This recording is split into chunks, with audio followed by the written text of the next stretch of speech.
बच्चों, आज की हमारी कहानी का शीर्षक है शिक्षक और डाकू।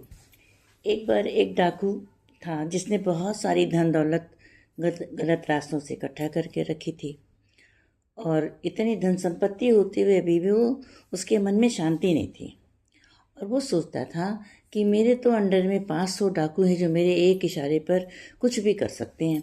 और मेरे पास इतनी धन संपत्ति है, मैं जो चाहूँ मैं वो कर सकता हूँ, लेकिन मैं मन ही मन बहुत अशांत रहता हूँ। क्या किया जाए, सुकून भी नहीं है, सब कुछ है मेरे पास में। तो वो ये सोचता सोचता उसने सोचा कि हमें किसी से राय लेनी चाहिए। तो उस गांव में एक बहुत बड़ा विद्वान टीचर था। वो उसने सोचा कि इसका तो नाम बहुत फैला हुआ है, चलो इसके पास जा कर के कुछ राय लेते हैं। तो वो उस शिक्षक के पास गया, उसने अपनी सारी समस्या बताई कि मेरे पास सब कुछ है लेकिन मैं फिर भी शांत नहीं रहता है मेरा मन। तो गुरु ने कहा तो आप उसके लिए कुछ रास्ता बताओ।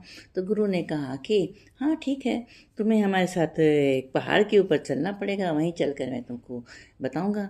तो कहते हैं हाँ ठीक है, मैं आपके साथ चलूँगा। तो उस दिन बता दिया कि इस दिन आना।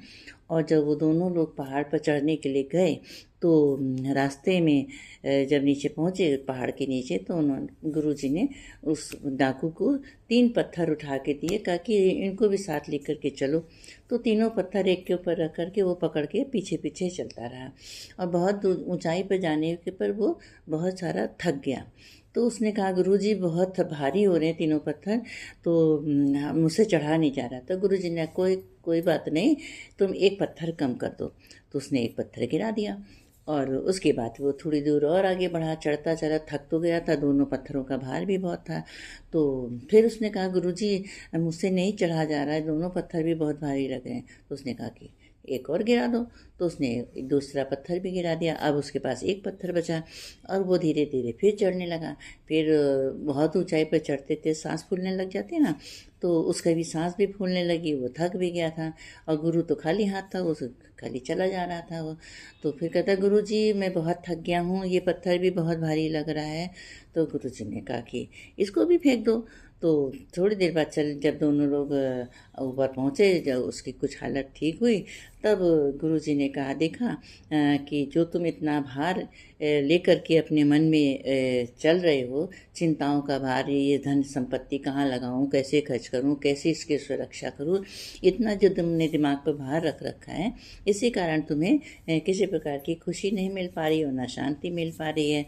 तो अगर तुम इसको थोड़ा कम कर दो या उस धन को सही रास्ते से अपनाओ, ये कमाओ, तो तुम्हारा कोई तुमको चिंता नहीं होगी। और तुम गलत रास्ते से लाते हो, इसलिए सबकी बदुआओं का भी जो तुम्हारे ऊपर असर पड़ता है, इस कारण तुम्हारा मन बहुत भारी रहता है।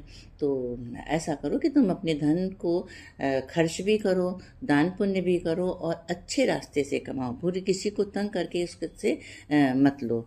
तो बच्चों, हमने देखा कि जितना हमारे पर मानसिक बोझ होता है, अगर हम उसको कम करते चलें तो हम बहुत प्रफुल्लित रहते हैं, खुश रहते हैं। और हम अगर उन समस्याओं को हल नहीं करते हैं और उसको और अपने मन के अंदर उसी के ऊपर उधेड़ बुन करते रहते हैं, तो हमारा जो मन है और ज़्यादा चिंतित होता है, हम बहुत अपने को भारी भारी महसूस करते हैं और शांति भी नहीं मिलती है।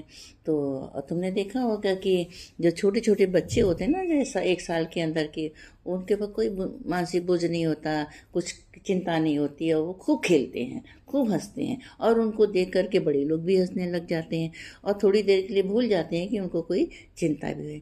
तो छोटे बच्चों के ऊपर कोई भी भार नहीं होता, इसलिए वो हंसते खिलखिलाते रहते हैं।